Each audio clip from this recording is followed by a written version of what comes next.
The year was 1879 when Josephine Collins slammed the Bible shut in the middle of Preacher Wilson's sermon, causing every head in Hawthorne's tiny whitewashed church to turn her way, including that of Preston Xavier, whose heart had been set on making her his bride since the moment he'd ridden into the Montana territory 6 months prior.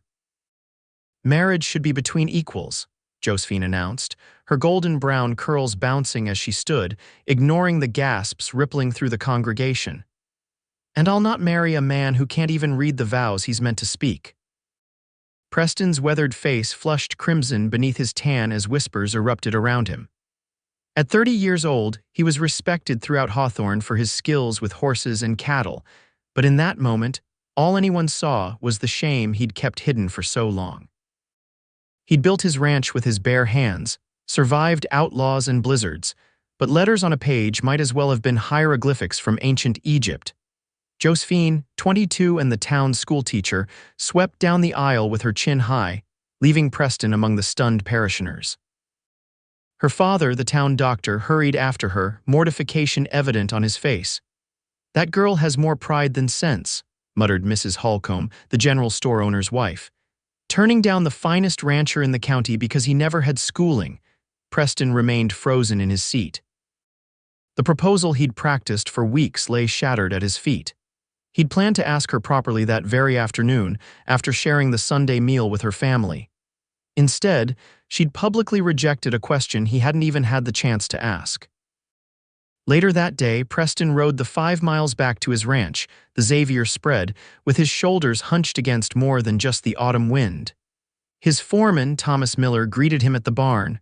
"How'd the courting go today, boss?" Thomas asked, taking the reins of Preston's chestnut gelding. Preston dismounted in a fluid motion that belied his inner turmoil. "Seems Miss Collins has certain standards I don't meet." Thomas, a man of few words, raised an eyebrow questioningly. "She won't marry a man who can't read," Preston said, the words tasting bitter as he spoke them. "Made it clear to the whole town today." "That's a rough hand to be dealt," Thomas said. "But you've overcome worse, haven't you?" Preston nodded absently, already forming a plan. "Thomas, you can read, can't you?" "Well enough. My ma was insistent on that much. I need you to ride into Helena tomorrow. There's something I need to buy." The following morning, Thomas returned from Helena with a burlap sack containing 3 primers, a slate, chalk, and a copy of the Bible. Preston secured these treasures in his private quarters where no one, not even his ranch hands, would discover them. That evening, as the ranch grew quiet, Preston lit a lantern and opened the first primer. The letters swam before his eyes, incomprehensible as they'd always been. But for the first time in his 30 years, he wasn't willing to accept defeat. Meanwhile, Josephine Collins sat in her small bedroom above her father's medical practice, staring out at the moonlit street of Hawthorne. Her father's lecture still rang in her ears. "You've embarrassed yourself and me, Josephine," Dr. Collins had said. "Preston Xavier is a fine man with a prosperous ranch. Who cares if he can't read a book?" "I care," she had replied firmly. "How can I share my life with someone who can't share my passion for knowledge, for literature? How could he help our children learn?" Now, watching the shadows play across her floor, Josephine wondered if she'd been too harsh. Preston had other qualities. He was honest, hardworking, and treated everyone with respect. She'd seen him defend a young Chinese laundry worker from harassment, and he'd once ridden 15 miles in a blizzard to bring medicine for old Mrs. Peters. But each time she wavered, she remembered her mother's life. Sarah Collins had been brilliant, educated at a women's college back east, yet she'd married a frontier doctor who valued her only for keeping his home. She died young, her spirit crushed long before illness took her body. Josephine had promised herself a different fate.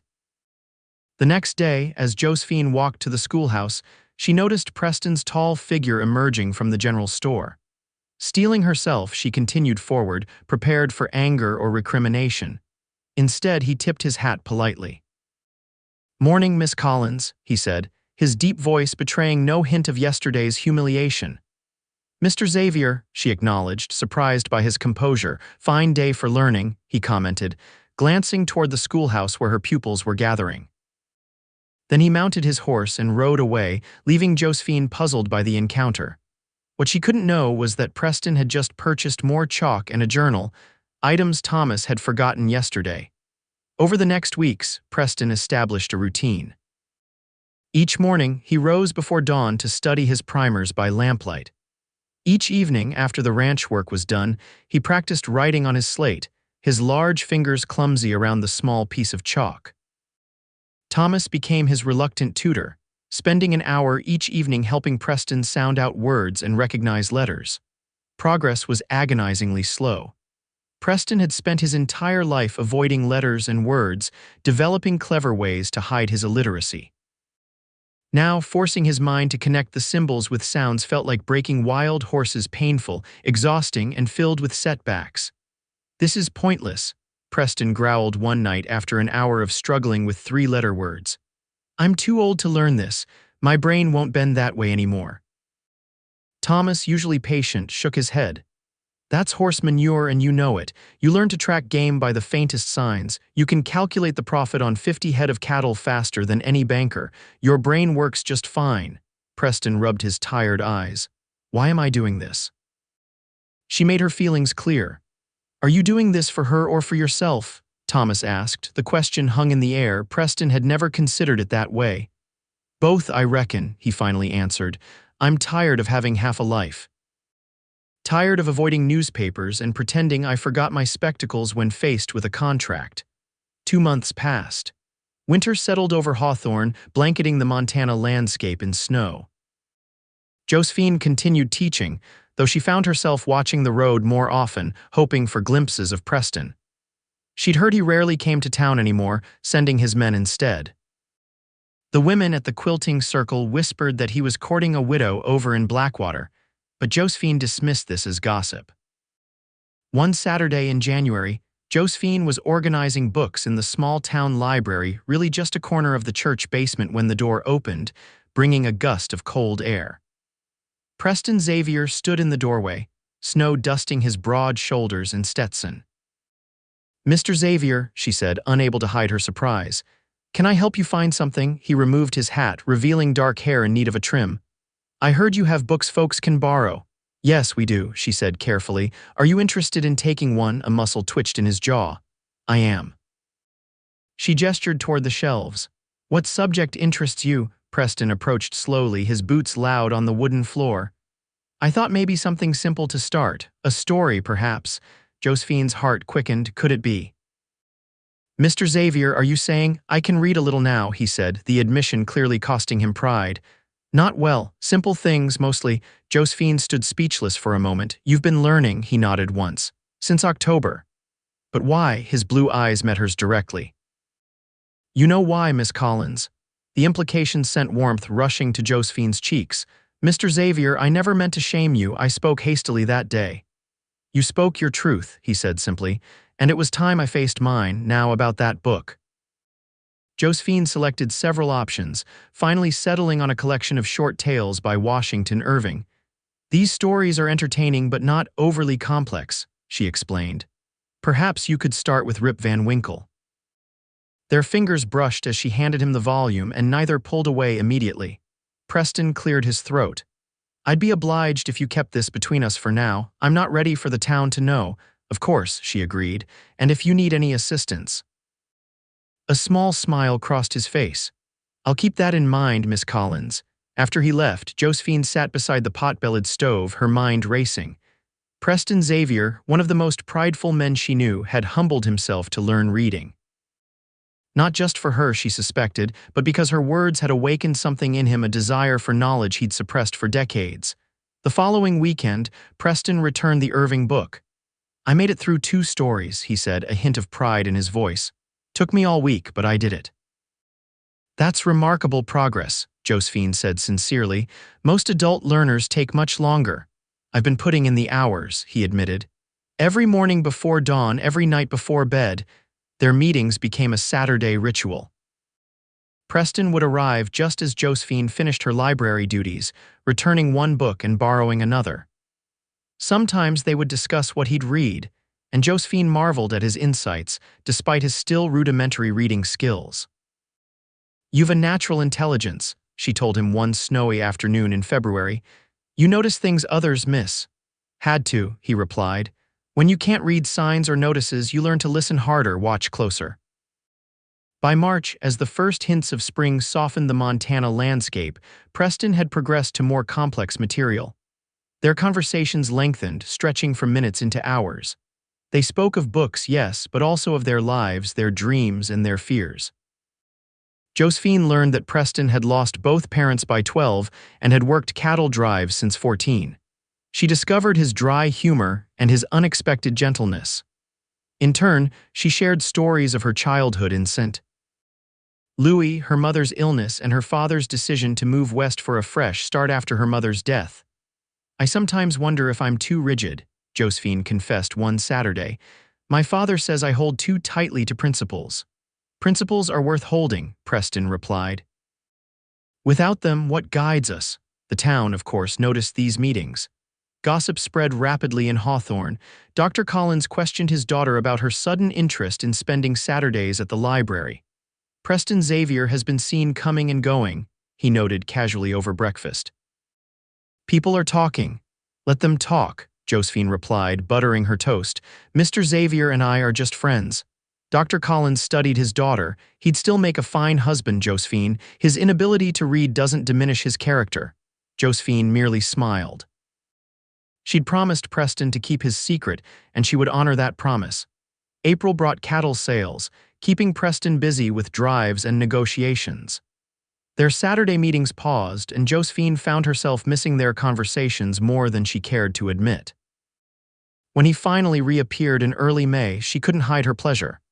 "I was beginning to think you'd abandoned your studies," she said as he entered the library. "Never," he replied, looking more tired than she'd seen him, "but I have something to show you." From his coat he withdrew an envelope. "This came yesterday, a contract for my cattle. I read it myself, every word before signing." Josephine took the paper he offered, noting his firm signature at the bottom.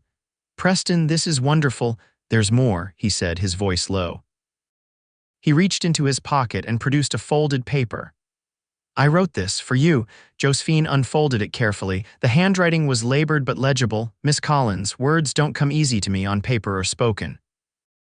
But I want you to know that learning to read has opened my eyes in ways I never imagined. Books are like new countries I never knew existed, and you were the one who showed me the way. For that, I will always be grateful." With respect, Preston Xavier. Josephine looked up, her eyes bright with unshed tears. "This is the finest gift I've ever received." "I have something else to ask," Preston said, his confidence seemingly wavering. "Would you consider taking dinner with me tomorrow at the hotel restaurant?" "Properly, with your father's permission, of course." "I would be delighted," she answered without hesitation.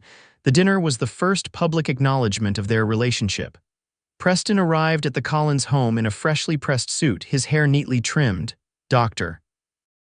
Collins, who had softened toward Preston upon learning of his self-improvement efforts, gave his blessing for the outing. As they walked to the hotel, Josephine slipped her hand into the crook of Preston's arm. "The whole town will be talking by breakfast tomorrow," she warned. "Let them," he replied with a smile. "I've nothing to hide anymore." That dinner marked the beginning of their formal courtship. Through the summer of 1880, Preston continued his reading lessons, now openly studying with Josephine. The town watched with interest as the unlikely pair grew closer, the educated schoolteacher and the rancher who'd taught himself to read for love. Preston introduced Josephine to the beauty of ranch life, teaching her to ride better than any lady in the county. She introduced him to Shakespeare, delighting in his particular fondness for the comedies. They complemented each other in ways neither had anticipated.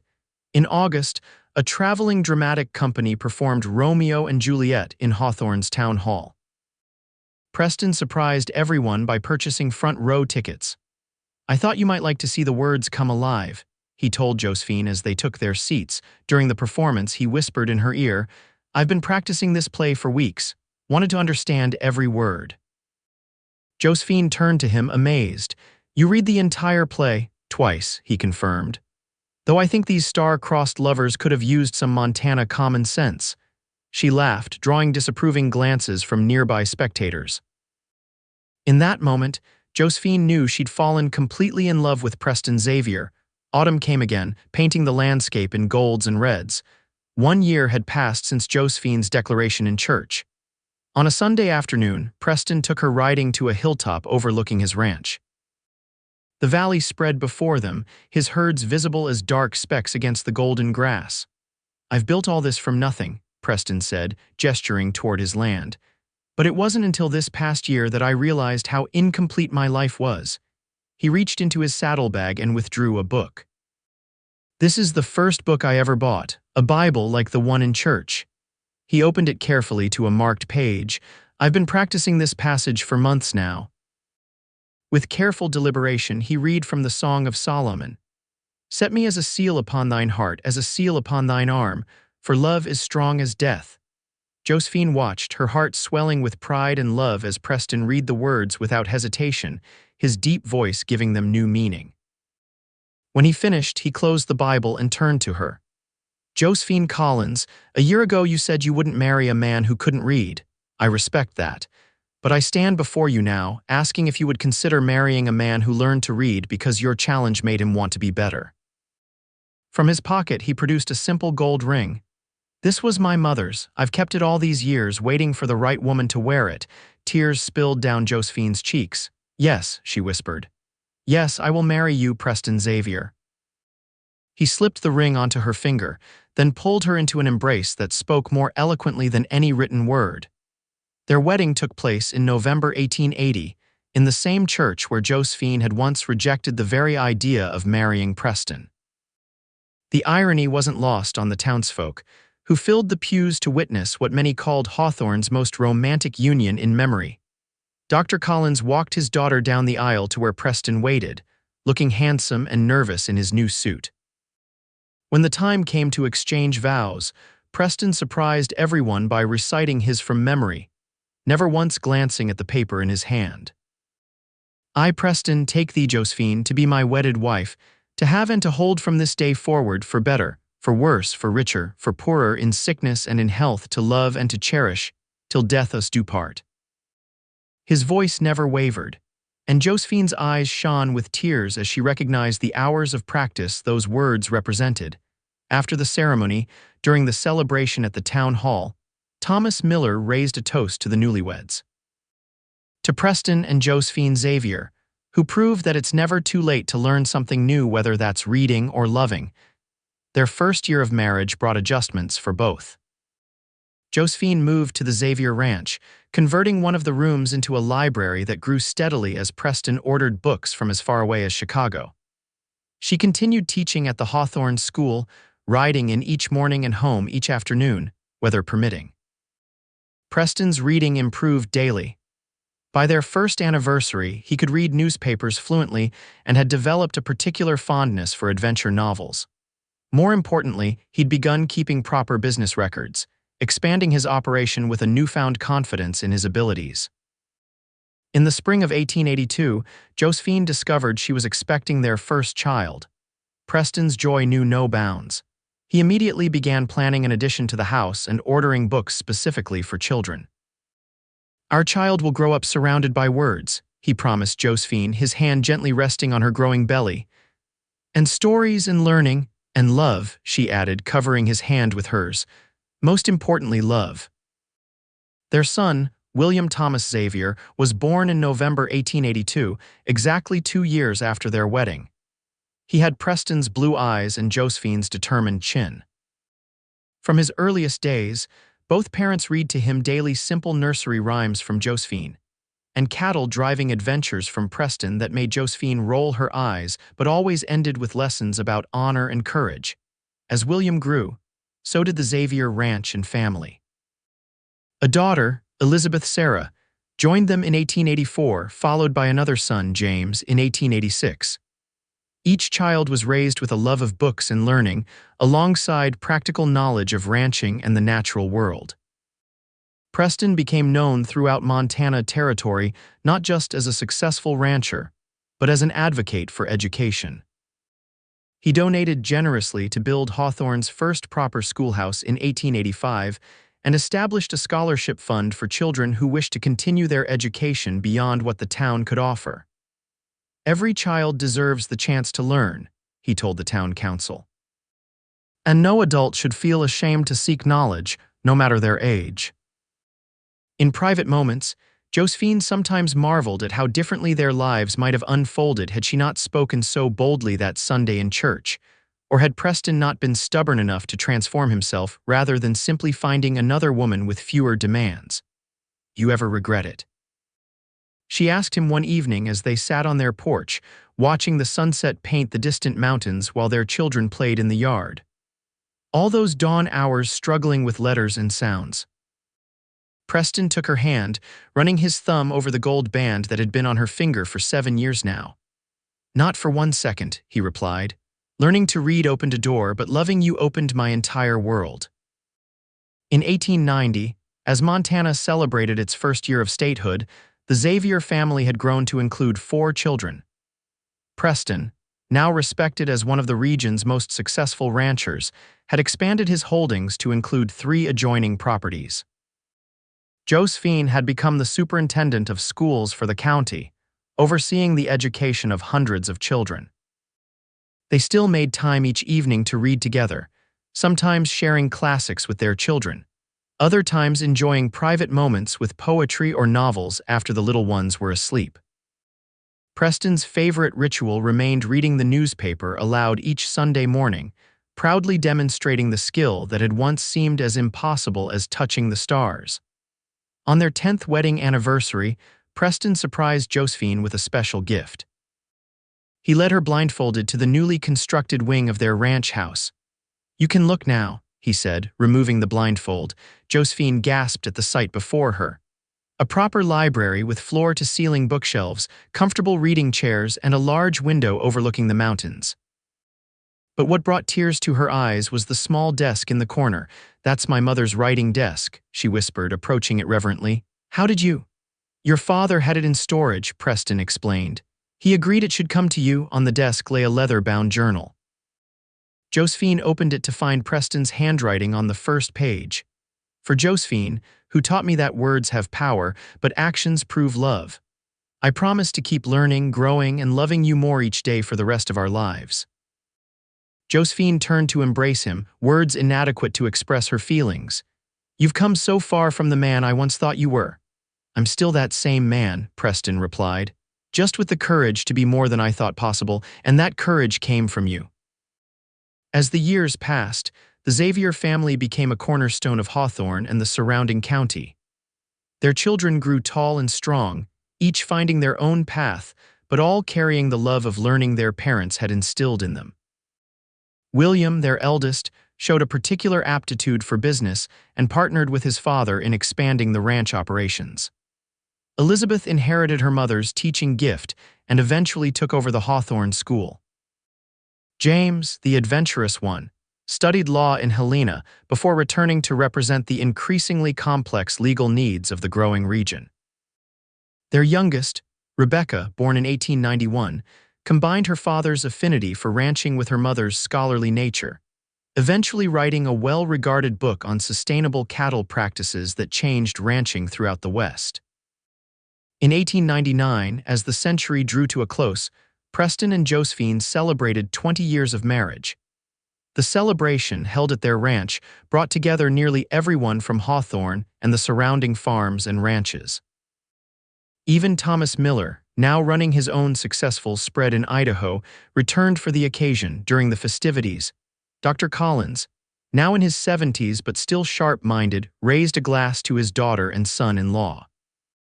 When Josephine made her declaration about not marrying a man who couldn't read, "I thought her foolish and prideful," he admitted. "I've never been happier to be proven wrong. You two have shown us all what can happen when principles meet determination." Later that evening, as the celebration continued around them, Preston and Josephine slipped away to their favorite spot overlooking the valley. The setting sun cast long shadows across land that had flourished under their care, just as they had flourished in each other's love. "Do you remember the first book we discussed?" Josephine asked, leaning against Preston's shoulder. "Rip Van Winkle," he answered without hesitation. "The man who slept for 20 years and woke to find the world changed." "Sometimes I feel like the opposite has happened to us," she mused. "We've been wide awake for these 20 years, changing our world deliberately day by day. Preston nodded, his arm tightening around her. The best stories aren't the ones we read, Josephine, they're the ones we live. As the new century dawned, bringing automobiles, telephones, and other modern marvels to even remote Montana, the Xavier family adapted and thrived. Preston, though slowing somewhat in his 60s, remained active in ranch operations well into the 1910s. Josephine continued her educational work until retiring in 1915, though she never stopped tutoring children who needed extra help. They watched with pride as their grandchildren grew, marveling at how education had become such an expected part of life for this new generation. What had once been exceptional Preston learning to read as an adult was now part of family lore, a story told and retold at gatherings, always with the moral that determination and love could overcome any obstacle. In 1920, as women across America voted in their first presidential election, Josephine and Preston drove to the polling station together in the automobile their children had purchased for them. At 71 and 63, respectively, they remained vital and engaged with the changing world around them. "Would you have believed, 40 years ago, that we'd see this day?" Preston asked as they watched women and men entering the polling place as equals. "I always believed the world would improve," Josephine replied, squeezing his hand. "That's why I became a teacher. That's why I challenged you." Preston laughed, the sound as warm and rich as it had been in his youth. "And here I thought you were just being contrary." Their eyes met in shared understanding of how that moment of contrariness had shaped two lives, and countless others through their influence. The winter of 1925 was particularly harsh in Montana. Preston, now 76, contracted pneumonia after insisting on helping with a difficult calving during a blizzard. For weeks, Josephine rarely left his bedside, reading to him from their favorite books as he drifted between consciousness and fevered dreams. Their children gathered, fearing the worst, but Preston's legendary stubbornness served him well. By spring, he had recovered enough to sit on the porch and watch the new calves frolic in the meadows. "You gave us quite a scare," Josephine told him as they sat together, blankets over their laps despite the warming air. "Couldn't leave yet," he replied, his voice weaker but his eyes as bright as ever. "Still have too many books to finish." She laughed, the sound carrying across the years between the young schoolteacher who had demanded more and the wise woman who had received more than she'd ever dreamed possible. On their 50th wedding anniversary in 1930, surrounded by children, grandchildren, and even a few great-grandchildren, Preston and Josephine renewed the vows they had first spoken in that small church in Hawthorne. Preston, at 81, still stood straight and proud, though he now used a cane. Josephine, 73, had lost none of her passion for life or learning. "I, Preston, reaffirm my commitment to you, Josephine," he said, his voice carrying clearly to everyone gathered in their large family home. 50 years ago, you challenged me to be more than I was, and every day since, you have inspired me to keep growing, keep learning, and keep loving more deeply than I ever thought possible." Josephine wiped away a tear as she responded. "I, Josephine, renew my promise to you, Preston. You taught me that true wisdom comes not just from books, but from the courage to face our limitations and overcome them. You have been my partner, my teacher, and my greatest love." That evening, after the celebration had ended and the house had grown quiet, they sat together in their library, surrounded by the books that had witnessed their journey. On the shelves were Preston's first primers, now carefully preserved, the Bible from which he had read his proposal, dog-eared copies of the classics they had enjoyed together, and newer volumes reflecting the changing times. "Did we do well, Josephine?" Preston asked softly. "Did we create the life you hoped for when you made your bold declaration in church that day?"